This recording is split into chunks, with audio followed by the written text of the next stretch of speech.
The blood-red sun dipped below the horizon as Florence Blackwell stumbled through the dusty streets of Salina, Kansas in the summer of 1875, her bruised face hidden beneath a tattered shawl. The marks on her skin told a story she'd been trying to escape for years. And tonight, with nothing but the clothes on her back and a stolen handful of dollars, she was finally brave enough to run.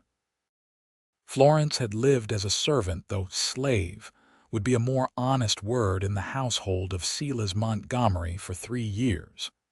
He called himself her master, though the Civil War had ended a decade ago. He was a wealthy landowner with connections throughout the territory, a man who took advantage of desperate young women with nowhere else to go. Florence had been such a woman when she'd arrived in Kansas at 18, orphaned and alone. Now, at 21, she was finally fleeing. The railroad station loomed ahead, her beacon of hope. Clutching her meager possessions wrapped in a handkerchief, Florence darted behind a water barrel when she spotted 2 men she recognized as Montgomery's ranch hands searching the streets. Her heart pounded so loudly she feared they might hear it. "Miss, are you all right?" The deep voice startled her, and Florence nearly cried out in terror before a gentle hand touched her shoulder. She whirled around, coming face to face with a tall man whose features were shadowed by a wide-brimmed hat. In the fading light, she could make out kind eyes and a strong jawline framed by a neatly trimmed beard. "I'm not going back," Florence whispered fiercely, though her voice trembled. "I'd rather die." The stranger's expression hardened as he took in her bruised face. "No one's taking you anywhere you don't want to go," he said firmly. "I'm Quentin Irving. I have a wagon just around the corner. If you need help, I can offer it with no strings attached." Florence hesitated, years of broken promises and mistreatment making her wary. But Montgomery's men were drawing closer and she had little choice. "They're looking for me," she admitted softly. Quentin nodded, understanding immediately. "Follow me, stay close." "Act natural," he instructed, offering his arm as if they were merely acquaintances out for an evening stroll. With remarkable composure, Quentin guided Florence past the searching men, tipping his hat casually. One of them eyed Florence suspiciously, but in the growing darkness and with her face half hidden, they passed without incident. Around the corner stood a sturdy wagon loaded with supplies. Quentin helped Florence climb into the back, quickly arranging a tarp over her. "Stay hidden until we're out of town," he whispered. "I promise you'll be safe." Florence trembled beneath the rough fabric as the wagon lurched forward. After years of broken promises and pain, trust didn't come easily. Yet something about this stranger's voice carried an honesty she hadn't encountered in years. They traveled in silence for nearly an hour before Quentin finally spoke. "We're far enough now. You can come out." Cautiously, Florence emerged from beneath the tarp. The night had fully descended, stars sprinkled across the vast Kansas sky. She studied her rescuer properly for the first time as he guided the horses along a rough trail. "Where are you taking me, Mr. Irving?" she asked, still wary despite his kindness.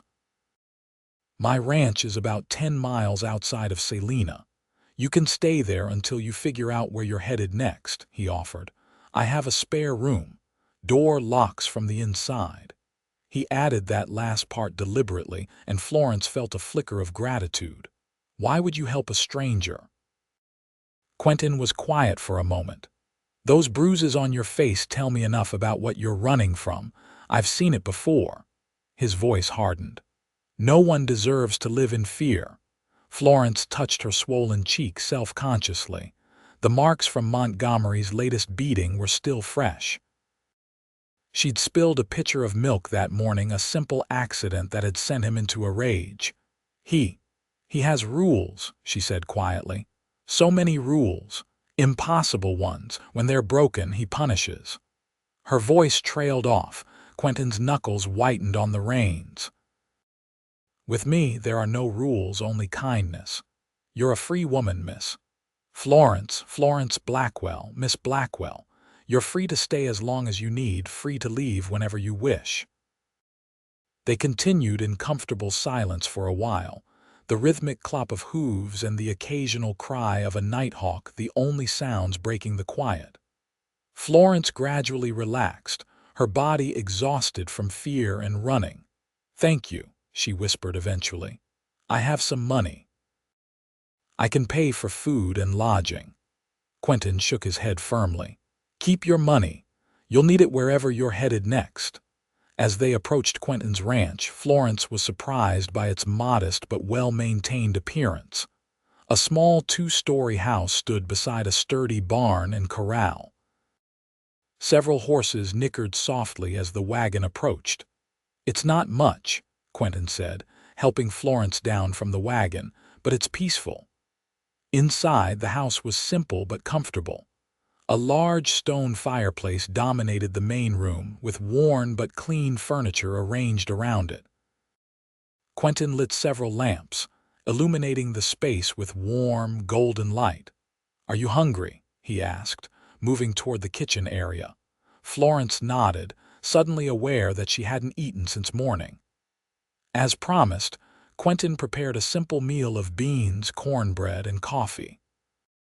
He moved with surprising grace for such a large man, his actions efficient and practiced. As they ate, Florence studied her host more carefully. Quentin appeared to be in his early 30s, with sun-weathered skin that spoke of years working outdoors. His hands were calloused but gentle in their movements. What struck her most, however, was how he never crowded her, always maintaining a respectful distance. "How long have you had this ranch?" she asked, breaking the silence. 5 years, Quentin replied.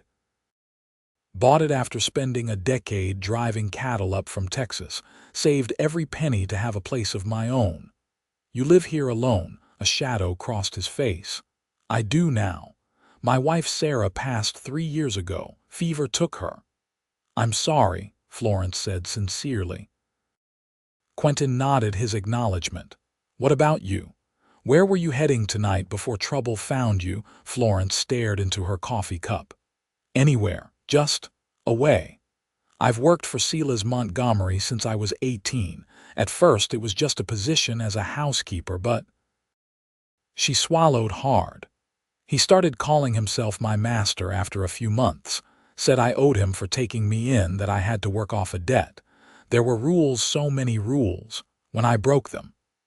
She gestured vaguely to her bruised face. Quentin's jaw tightened, but he kept his voice even. "Montgomery has a reputation, not a good one, especially regarding young women in his employ. The law turns a blind eye because of his money and connections." "He'll come looking for me," Florence whispered, fear creeping back into her voice. "He doesn't let anyone leave, says we belong to him." "You don't belong to anyone," Quentin said firmly. "And you're welcome to stay here until you decide where to go next. Montgomery and his men don't come this far out of town often." After showing Florence to a small but clean bedroom, Quentin bid her good night, demonstrating how the door locked securely from inside. For the first time in years, Florence slept without fear, the quiet of the prairie a balm to her wounded spirit. Morning arrived with golden sunlight streaming through the curtains. Florence woke disoriented, momentarily forgetting where she was until the events of the previous night came rushing back. Testing her bruised ribs, she rose carefully and dressed in the same clothes she'd worn while escaping. They were her only possessions now. Downstairs, she found Quentin already up, cooking breakfast over the stove. The smell of coffee and bacon filled the kitchen. "Good morning," he greeted her warmly. "I hope you slept well." "Better than I have in years," Florence admitted, hovering uncertainly in the doorway. "Please sit," Quentin gestured to the table. "Breakfast is nearly ready." As they ate, Quentin outlined the day ahead. I need to check the fences on the north pasture and move some cattle to fresh grazing. You're welcome to rest here, but if you'd like to come along, I could use the help. Florence nodded eagerly. The prospect of staying alone in the house made her nervous, despite the distance from town. Besides, she was used to working from dawn till dusk. After breakfast, Quentin provided Florence with a sturdy hat to protect her from the sun and a pair of gloves that had belonged to his late wife. They were slightly large but would prevent blisters.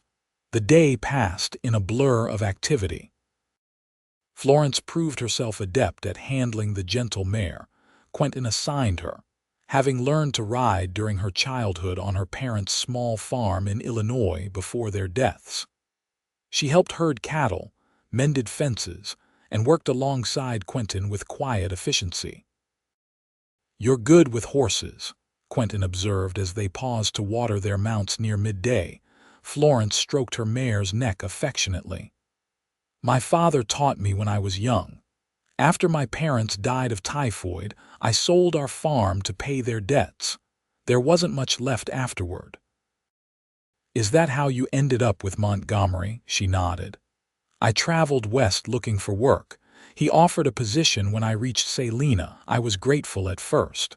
A bitter smile touched her lips. That didn't last long.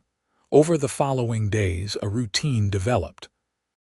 Florence and Quentin worked side by side from dawn until dusk, tending to the ranch's needs. In the evenings, they shared simple meals and conversation by the fire. Florence learned that Quentin had fought briefly for the Union before becoming a cattle driver after the war. He spoke little of his time as a soldier, but shared stories of cattle drives from Texas to Kansas that made her laugh despite herself. For his part, Quentin discovered that Florence was well-read despite her interrupted education. Her father had valued learning and taught her from his small collection of books. She had a quick mind and a remarkable resilience that impressed him more each day. A week passed, then two. Florence's bruises faded and color returned to her cheeks. She began to stand straighter, to speak with more confidence. The fear that had shadowed her eyes slowly receded, replaced by something warmer when she looked at Quentin. One evening, as they sat on the porch watching the sunset paint the prairie in shades of orange and purple, Quentin broached the subject that had been hanging between them. "Have you given thought to what you'll do next?" he asked carefully. Florence's hand stilled in her lap. The truth was, she had been avoiding this very question. "I should move on," she said softly. "Perhaps to Colorado or even California, somewhere Silas won't find me." Quentin nodded, his expression unreadable in the fading light. "You could do that. Or," he hesitated, "you could stay." Florence's heart quickened. "Stay? I could use the help around here," he said, his tone deliberately casual. "Winter will be here before we know it. There's plenty of work, and the spare room is yours for as long as you want it." Hope and wariness warred within her. "Quentin, I'm grateful, truly, but I don't want to be anyone's burden." "And Silas, you're not a burden," he interrupted gently. "As for Montgomery, let him come. This is my land. You're under my protection here, not that you need it. I've seen how capable you are." Florence studied his profile, noting the stubborn set of his jaw. "Why would you risk trouble for someone you barely know?" Quentin turned to face her fully then, his eyes earnest in the twilight. "Because in these few weeks I've come to care for you, Florence. More than I expected to care for anyone again after Sarah." A warm flush spread through Florence's chest. No man had ever spoken to her with such honest respect. "I care for you too," she admitted quietly. "You've shown me kindness when I'd forgotten it existed." "Then stay," he said simply. "Not as a servant or employee, but as yourself, a free woman making her own choice." Florence wanted desperately to say yes, but fear still held her back. What if he comes looking? He has connections, influence. "Then we'll face him together," Quentin said firmly. "With me, There are no rules, Florence, only respect. Only. He paused as if weighing his next words carefully. Only love if you'll allow it to grow between us. The word hung in the air between them, fragile and powerful. Florence reached out slowly, placing her hand over his. "I'll stay," she whispered, "for now, and we'll see what grows." The smile that broke across Quentin's face was worth every moment of uncertainty. He raised her hand to his lips and pressed a gentle kiss to her knuckles. "That's all I ask." As autumn painted the prairie in golds and reds, Florence blossomed like a flower too long kept in shadow. Her confidence grew daily, as did her feelings for Quentin. They worked side by side through harvest season, preparing the ranch for the coming winter. In the evenings, Quentin taught her to play checkers and read aloud from his small collection of books. They were careful with each other, both bearing scars from their pasts. Quentin never pressured Florence for more than she was ready to give, and she gradually learned to trust that his kindness came without conditions or cruel rules. The first snow fell in early November, blanketing the prairie in pristine white. Florence stood at the window watching the flakes drift down, a cup of hot coffee warming her hands. "It's beautiful," she murmured as Quentin came to stand beside her. "Yes," he agreed, though his eyes were fixed on her profile rather than the snowy landscape. Florence turned, catching his gaze. The tenderness in his expression made her breath catch. Slowly, giving her time to pull away, Quentin reached up to brush a strand of hair from her face. His fingers lingered on her cheek, now healed from the bruises that had marked her when they first met. "Florence," he said softly, "I find myself falling in love with you more each day." Her heart soared at the words, even as old fears whispered caution. "I'm not sure I know how to love properly," she admitted, "or be loved. My time with Montgomery taught me only fear." "Then we'll learn together," Quentin promised. "There's no hurry. We have time." Florence leaned into his touch, courage building within her. "I think I'm falling in love with you too," she whispered. "It terrifies me, but it feels right in a way nothing else has." Their first kiss was gentle, tentative, a promise rather than a demand. When they parted, Florence felt as though something long frozen inside her had begun to thaw. Winter settled over the Kansas prairie, bringing with it short days and long evenings spent by the fire. Florence and Quentin's bond deepened with each passing week. He taught her to shoot a rifle, insisting she know how to protect herself. She impressed him with her natural aim and steady hands. "My father taught me the basics," she explained. He believed a woman alone on the frontier needed such skills. "He was a wise man," Quentin replied, watching as she hit the target he'd set up with remarkable accuracy. As Christmas approached, they rode into a different town, Ellsworth, far enough from Salina that Florence felt reasonably safe to purchase supplies and a few modest gifts. It was her first time venturing into civilization since her escape, and though anxiety knotted her stomach, Quentin's steady presence beside her provided courage. The small general store was festively decorated, pine boughs and red ribbons adorning the shelves. While Quentin discussed an order of feed with the proprietor, Florence wandered the aisles, marveling at the simple pleasure of shopping without fear. She selected a new knife for Quentin, noting how his current one was worn from years of use. For herself, she chose a bottle of lavender scent, a small luxury she hadn't enjoyed since before her parents' deaths. As they loaded their purchases into the wagon, a cold wind picked up, bringing with it the promise of snow. Quentin eyed the darkening sky with concern. "We should start back," he said. "I don't like the look of those clouds." They were barely halfway home when the storm hit, fierce and sudden. The wind howled across the open prairie, driving snow so thick they could barely see the road ahead. The temperature dropped rapidly, turning the air bitter cold. "We need to find shelter," Quentin shouted over the wind. "There's an old line shack about a mile east, if we can reach it." Florence nodded, pulling her coat tighter.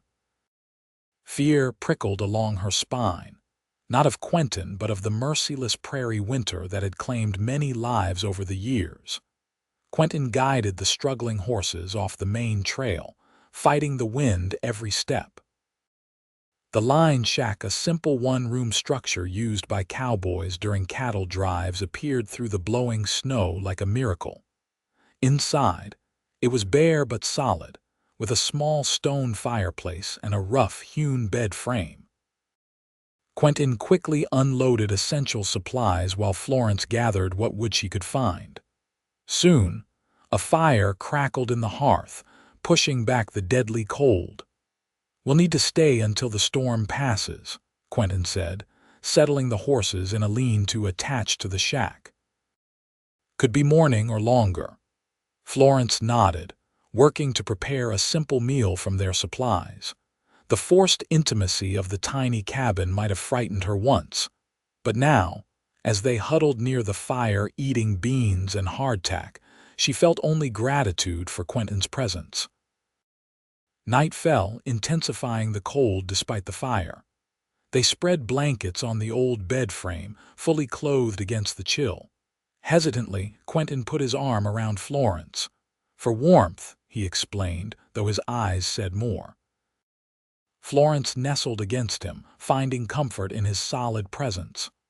"I'm not afraid," she whispered, surprising herself with the truth of it. "Good," Quentin murmured, pressing a gentle kiss to her forehead. "You never need to be afraid with me." As the storm raged outside, they talked softly of their hopes and dreams. Quentin spoke of expanding the ranch, adding orchards and perhaps beehives. Florence shared her desire to someday start a small school, having always loved learning. "You could do it," Quentin encouraged. "We have space to build a schoolhouse on the property.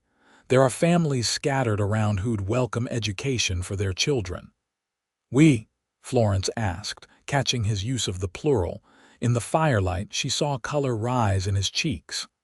"I hope for we, Florence. I hope for a future together." Her heart swelled with emotion. "I hope for that too." Their second kiss was deeper than the first, filled with growing passion and trust. When they finally slept, it was in each other's arms, the howling wind outside unable to touch the warmth they'd created together. The storm lasted 2 days, leaving them snowbound in the line shack. By the time they emerged, something fundamental had shifted between them.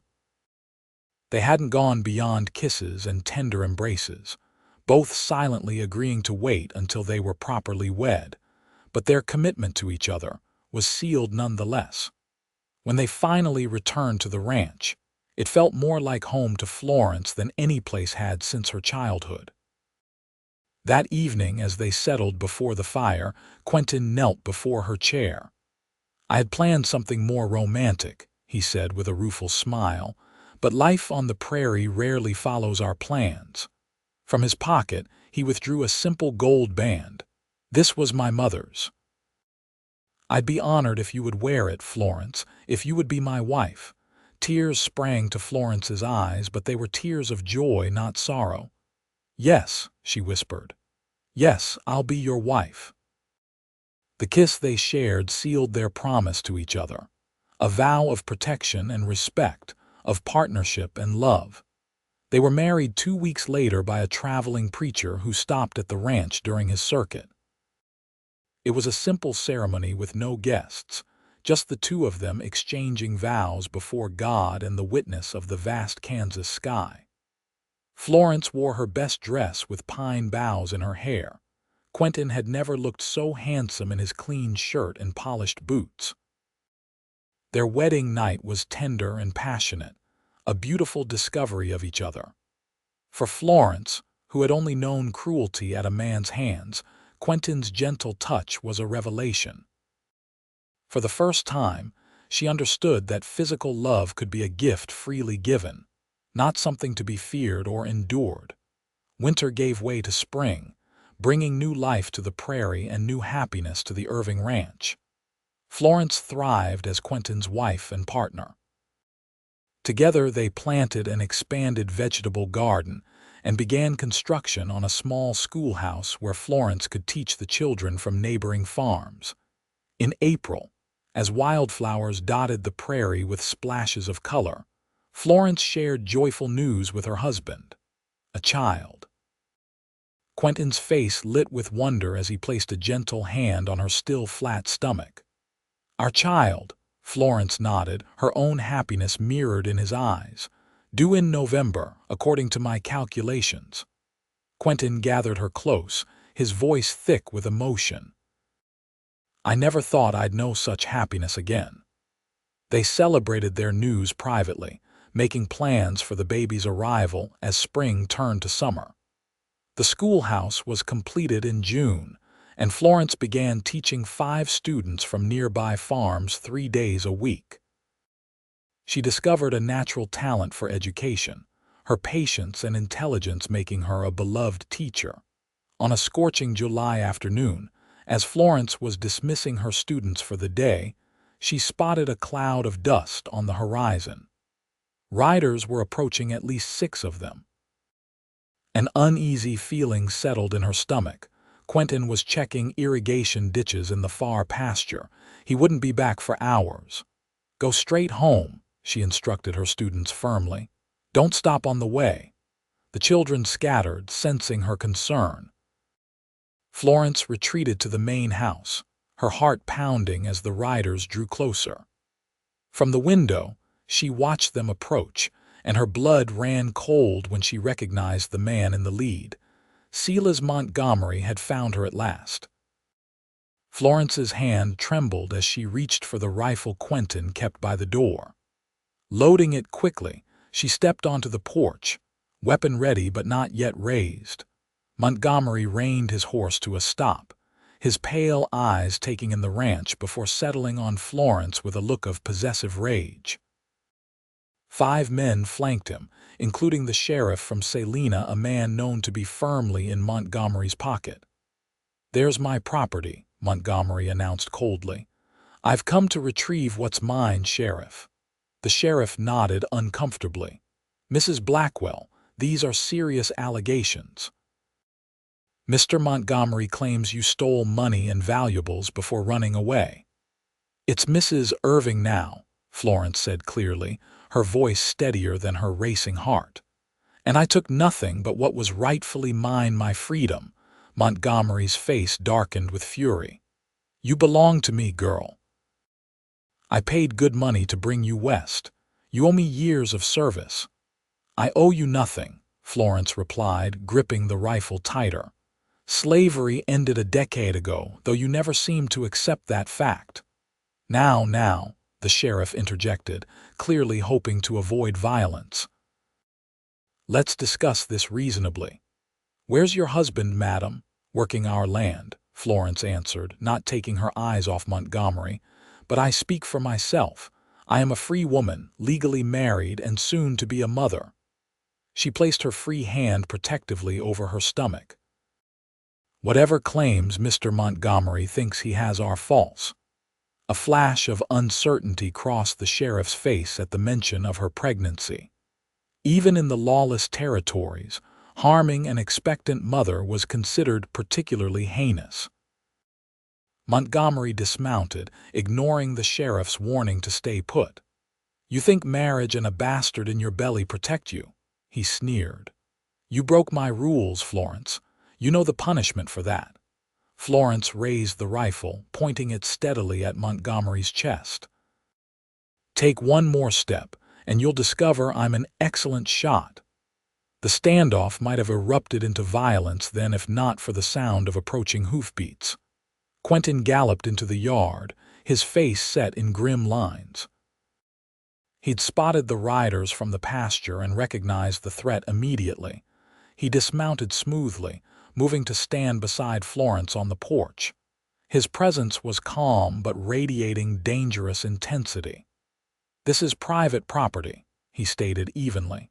"State your business or leave." The sheriff cleared his throat. "Mr. Irving, I presume? I'm Sheriff Daniels from Salina. Mr. Montgomery here claims your wife is actually his employee who fled after stealing from him." Quentin's expression didn't change.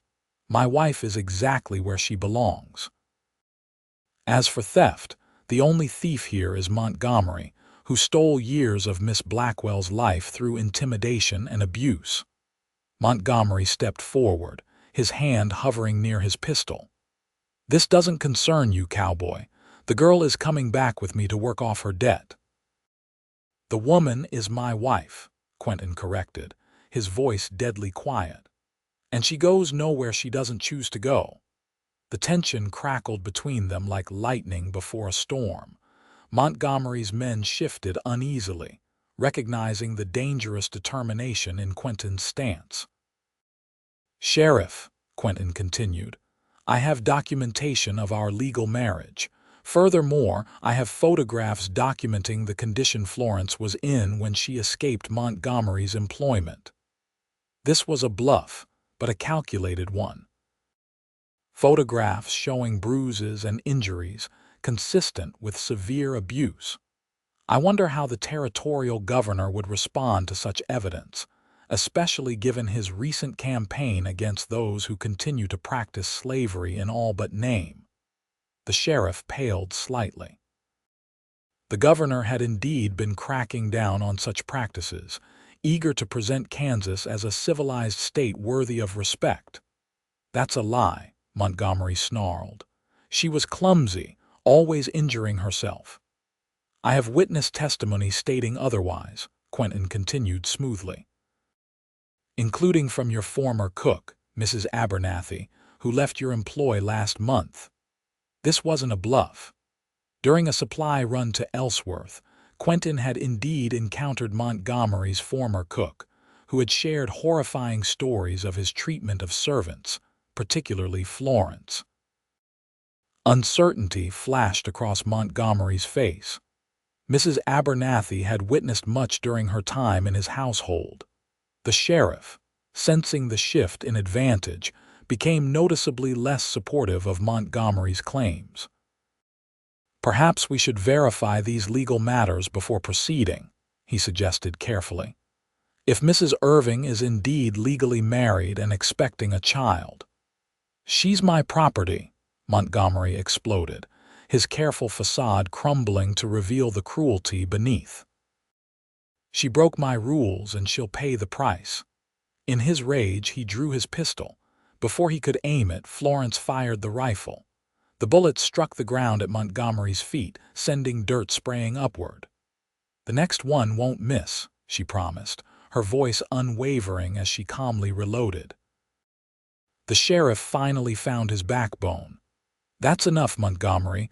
Lower your weapon immediately." Quentin hadn't moved, but his hand now rested on his own holstered pistol. "You heard the sheriff," he said quietly. "And my wife. The next shot won't miss." For a tense moment, it seemed Montgomery might choose violence despite the odds against him. Then, with a curse, he holstered his weapon. "This isn't over," he threatened. "Actually, it is," came a new voice from beyond the yard. A man on horseback approached, followed by two uniformed soldiers. The newcomer wore a badge that identified him as a federal marshal. "Silas Montgomery, I have a warrant for your arrest on charges of kidnapping, false imprisonment, and assault." The marshal dismounted, handing papers to the astonished local sheriff. "We've been building a case against Montgomery for months. Several women have come forward with similar stories." He nodded respectfully to Florence. "Your testimony would strengthen the case considerably, Mrs. Irving, but it's not required. We have enough evidence already." Montgomery's face contorted with rage as the soldiers moved to take him into custody. "This is outrageous. I'm a respected businessman. You're a criminal who's escaped justice for too long," the marshal replied calmly. He turned to Montgomery's men. "The rest of you should leave now, unless you want to be questioned about your involvement in Montgomery's activities." They didn't need to be told twice. As Montgomery was led away in handcuffs, shouting threats and obscenities, his hired men quickly mounted their horses and scattered. The sheriff looked deeply uncomfortable. "Mrs. Irving, I apologize for my role in this. Montgomery has influence in Salina, and you were doing your duty as you understood it," Florence interrupted, though her tone was cool. She lowered the rifle now that the danger had passed. "But perhaps in the future, you'll consider more carefully whether might actually makes right." The sheriff nodded, tipping his hat before following the marshal and his prisoners. When they were gone, Florence's composure finally cracked. The rifle clattered to the porch as she turned to Quentin, her body trembling with delayed fear and relief. He gathered her close, his strong arms encircling her protectively. "It's over," he murmured against her hair. "Truly over. He'll never hurt you or anyone again." "I was so afraid," Florence admitted, her voice muffled against his chest. "Not just for myself, but for our baby." "You were magnificent," Quentin said, drawing back to look into her eyes with pride. "So brave and steady, I couldn't have handled it better myself." A small smile touched her lips. "I meant what I told him. I've become quite a good shot under your tutelage." "Remind me never to cross you," Quentin teased gently, pressing a kiss to her forehead. His expression grew serious again. "Are you all right?" "The baby," Florence nodded, her hand resting on her stomach. "We're fine. Just shaken." Later that evening, after the excitement had faded and they sat together by the fire, Florence finally gave voice to the realization that had come to her during the confrontation. "For years, I lived in fear of breaking his rules," she said quietly. "There were so many, and they changed constantly, so I could never truly avoid punishment. I thought that was simply how life was, living in fear of another person's anger." Quentin took her hand, his thumb tracing gentle circles on her palm. "No one should live that way. When you first told me that with you there are no rules, only love, I didn't really understand," Florence continued. "I think part of me was waiting to discover what your real rules were, what would trigger your anger." "And now," he prompted gently. "Now I understand what you meant," she said, meeting his gaze with clear eyes. "Love isn't about control or fear or rules. It's about freedom and support and partnership." Quentin's smile was tender as he leaned in to kiss her softly. "That's exactly what I meant. And what I promise you for all our days together." The summer passed peacefully after Montgomery's arrest. News eventually reached them that he had been convicted and sentenced to 15 years in territorial prison. Other women had indeed come forward with similar stories of abuse and virtual enslavement, their testimonies creating a scandal that rocked Salina's social circles. For Florence, each day without the shadow of Montgomery's threat brought greater healing. She continued teaching at the small schoolhouse, her students increasing to 8 by the end of summer. As her pregnancy progressed, she bloomed with health and happiness. Quentin proved to be an attentive husband, insisting she rest when needed while never treating her as fragile or incapable. Their partnership deepened as they planned for their child's arrival and the future of their growing ranch. In early November, as the first snowflakes began to dance across the prairie, Florence went into labor.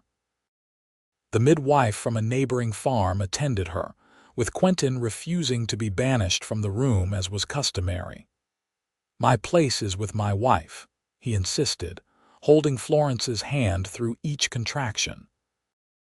After hours of labor, their son was born, a healthy, robust boy with his father's strong features and his mother's determined spirit. They named him Frederick after Florence's father. "He's perfect," Quentin whispered, cradling his son with tears in his eyes. "Florence, you've given me a gift beyond measure." "We gave each other this gift," she corrected softly, watching her husband and son with a heart so full of love it seemed it might overflow. As winter settled over the Kansas prairie, the Irving family created their own warm sanctuary against the cold. The baby thrived, bringing new joy to their days and nights. When he smiled for the first time, both parents were certain no child had ever been more remarkable. Spring arrived again, bringing with it the one-year anniversary of Florence's escape from Montgomery.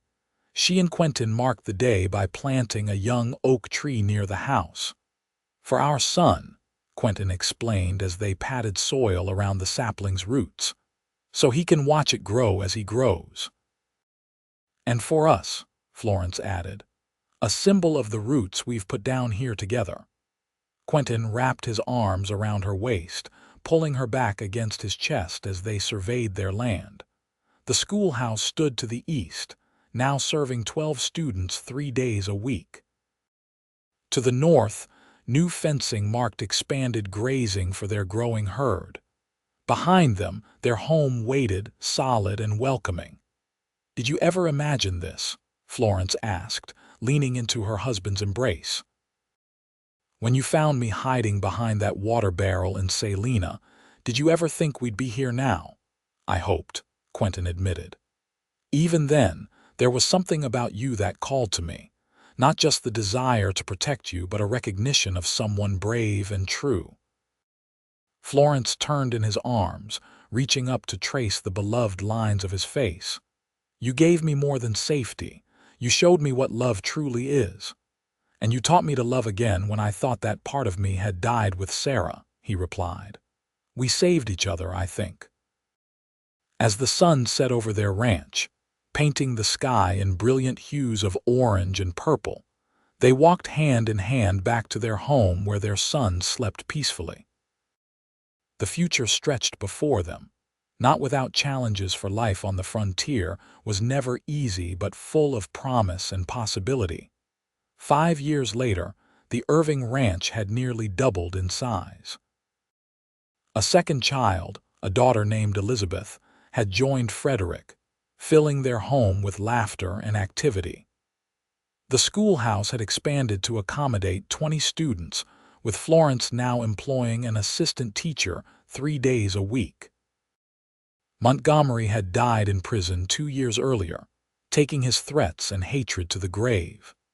The news had brought Florence not joy, but a quiet sense of closure, the final chapter of a dark part of her life ending at last. On a warm summer evening, as they sat on their expanded porch watching their children play in the yard, Quentin reached for Florence's hand. "Are you happy?" he asked, the question simple but profound. Florence looked around at the life they'd built together, the thriving ranch, the successful school, their beautiful children. Most importantly, she looked at the man beside her, whose love had never wavered, whose support had never failed. "Happier than I ever dreamed possible," she answered truthfully. "Every day I'm grateful that I found the courage to run and that you found the compassion to help a stranger." "Best decision I ever made," Quentin said, raising her hand to his lips. As twilight deepened around them, their children came running up the porch steps, full of stories and discoveries from their day's adventures. Florence gathered them close, her heart full. The girl who had once lived in terror of breaking arbitrary rules had found freedom in love's embrace. The man who had once believed his heart too scarred to love again had found healing in loving her. Together, they had created not just a family but a testament to what was possible when love replaced fear, when partnership replaced ownership, when kindness replaced cruelty. And as stars began to appear in the vast Kansas sky, Florence Irving knew with absolute certainty that this was exactly where she belonged, not because anyone claimed ownership of her, but because she had freely chosen this life, this love, this man. In the end, Quentin had been right on that first night when he told her. With him, there were no rules, only love. And love, it turned out, was the most powerful force on the wild frontier, stronger than fear, stronger than pain, stronger even than the bitter memories of the past. Love had set her free, and in that freedom, she had found her true home,